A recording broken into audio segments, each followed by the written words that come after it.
सासू माँ बदल गई। कहानी उस घर की है जहाँ बहू और बेटी को एक माना जाता था, लेकिन फिर अरे शिखा बेटा, तू रसोई में क्यों घुसी रहती है? जा, रोटी मैं बना लूंगी। नहीं नहीं माँ जी, आप बैठिए, बस सारा खाना बन ही गया है। श्वेता को बोल देती हूँ, वो खाना लगा देगी सबका। सॉरी भाभी, मेरे पास वक्त नहीं है। माँ, मुझे पैसे देना, पार्लर जाना है। हाँ हाँ चली जाना, भाभी को भी ले जाना। वो भी जाने को बोल रही थी पार्लर, पर पहले ना मदद कर दे उसके खाना लगाने में। देख माँ, वो बहू है, उसे बहू रहने देना, इतना सर पर मत चढ़ा भाभी को। श्वेता, ज्यादा मत बोला कर। बहू और बेटी में कोई फर्क नहीं होता है। जा जाकर काम कर।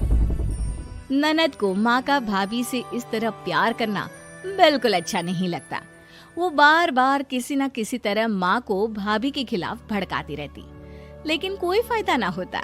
एक रोज, अरे बेटे किशन, जा बहू को कहीं घुमा कर ला, सारा दिन घर में काम करती रहती है। हाँ हाँ माँ, हम लोग जा रहे हैं ना गोवा। अच्छा जी, भाभी ने तो हमें बताया भी नहीं। वैसे तो सारी पंचायत करती है, ये गोवा वाली बात क्यों छुपा गई हमसे? अरे क्योंकि उसे खुद नहीं पता था बहन। मुझे टिकट सस्ती मिल रही थी तो मैंने बुक कर दिया। हाँ शिखा, पैकिंग कर ले, संडे हम जा रहे हैं गोवा। दोपहर में शिखा पैकिंग कर रही थी कि सास आ जाती है। ये क्या बहू, साड़ियाँ? अरे गोवा जा रही है घूमने या फिर शादी में मायके हैं? माँ जी, ऐसा कुछ है ही नहीं, समझ में नहीं आ रहा क्या रखूं कपड़े में। अरे तेरी और श्वेता की साइज तो एक ही है, उसके कुछ मॉडर्न कपड़े ले ले, आकर लौटा देना। हाँ माँ जी, ये ठीक रहेगा। शिखा श्वेता के पास जाती है और उससे कपड़े मांगती है।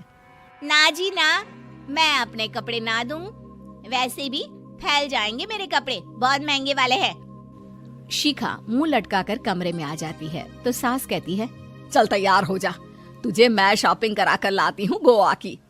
बस फिर क्या था, सास बहू निकल जाते हैं मार्केट और एक से बढ़कर एक ड्रेस खरीद कर घर आते हैं।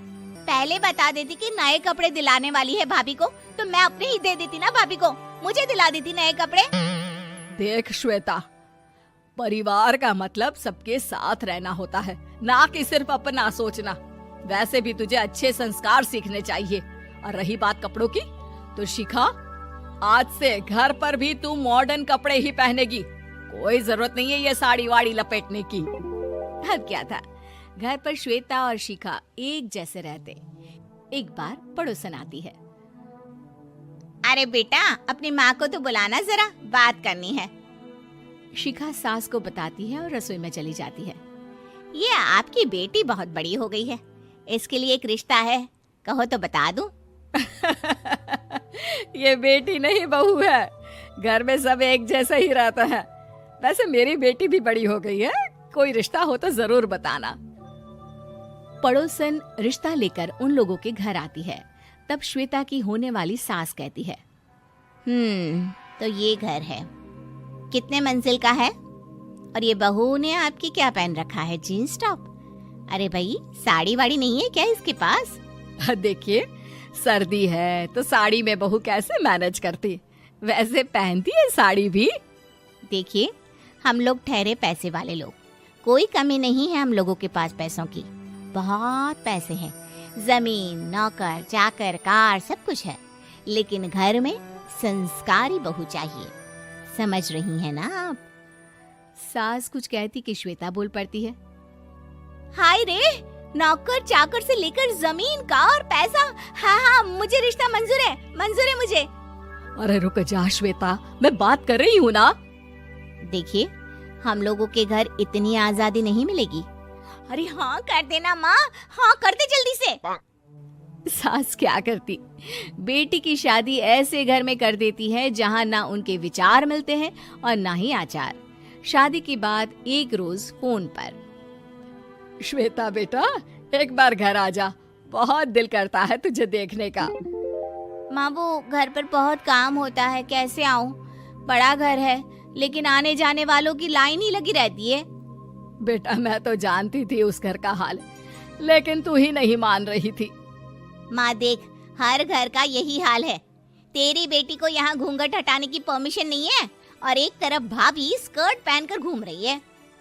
बेटा मुझे क्या पता था कि मेरी बेटी को ससुराल के नाम पर पिंजरा मिल जाएगा। अच्छा माँ, फोन रखती हूँ, सास को गर्मा गर्म रोटी खिलानी है। तुम लोगों की तरह नहीं कि एक रोटी बनाओ, एक सब्जी बनाओ, फिर सारा दिन फ्री होकर घूमो। सास फोन तो रख देती है, लेकिन सोच में पड़ जाती है कि एक तरफ बेटी जिसे कोई आजादी नहीं, वहीं दूसरी तरफ बहू जिसे देखकर लगता ही नहीं कि उसकी शादी भी हुई है। अगले रोज। शिखा, अरे ओ शिखा। हाँ माँ, क्या हुआ? कुछ चाहिए आपको? मैं जिम जा रही थी। जिम के कपड़ों में बहू को देखकर सास को घूंघट में अपनी बेटी का ख्याल आता है। देख बहू, घर में बहू की तरह रहा कर। इतने टाइट कपड़े पहनकर जिम जाना पसंद नहीं मुझे। जा जाकर रोटी बना। रोटी? माँ अभी तो शाम के 6 बजे हैं, इस वक्त रोटी? अब क्या मेरे खाने पीने पर भी पहरा है? अरे जब मर्जी तब मैं अपने घर में खा भी नहीं सकती क्या? बहू को अजीब लगता है। वो समझ नहीं पाती कि जो सास कल तक इतनी सपोर्टिव थी, उन्हें अचानक से क्या हो गया।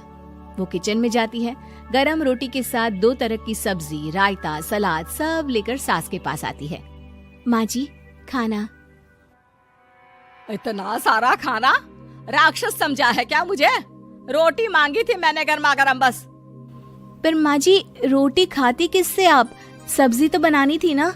अरे भूख मर गई मेरी तेरी बहस से। जा जाकर काम कर, अंदर पूरी रसोई साफ कर। बहू अंदर चली जाती है। थोड़ी देर में श्वेता घर आती है। अरे शिखा जल्दी से चाय ला, पकवान बना, मेरी बेटी आई है। अरे नहीं नहीं माँ, ड्राइवर बाहर खड़ा है। मैं तो घर का कोई सामान खरीदने के बहाने यहाँ आ गई हूँ, मुझे जाना होगा। अरे बेटा, पर कितने दिनों बाद देख रही हूँ तुझे, रहने आ जाना 2-4 दिन के लिए। आ जाऊंगी माँ, जब मेरी सास मरेगी तब। मैं तो रोज मन्नत मानती हूँ कि मेरी सास मर जाए तो अच्छा है। अच्छा चल, जा रही हूँ माँ। हे भगवान, कैसे कैसे दिन देखने पड़ रहे हैं मेरी बेटी को। सास अंदर जाती है, जहाँ श्वेता की जिम वाली सहेली का फोन आया होता है। क्या बात है, आज जिम नहीं आई? अरे पता नहीं यार, आज माँ को क्या हो गया अचानक। पर खैर कोई नहीं, लगता नहीं कि मैं अब जिम आ पाऊंगी। शिखा स्पीकर पर बात कर रही थी, जिसे सास सुन रही थी। यार ये सास ना होती ही ऐसी है। मैं तो कहती हूँ बुढ़िया जल्दी मरे और तू आराम से जिए। शिखा को सहेली की बात पर गुस्सा आ जाता है। माँ के मरने की कौन सा बच्चा दुआ मांगता है मोहिनी? आगे से ऐसी बात मेरे सामने मत करना। हमारे घर की शोभा ही माँ है। क्या हुआ जो थोड़ी सख्ती दिखा रही है? उसमें भी कोई ना कोई उनकी भलाई ही होगी।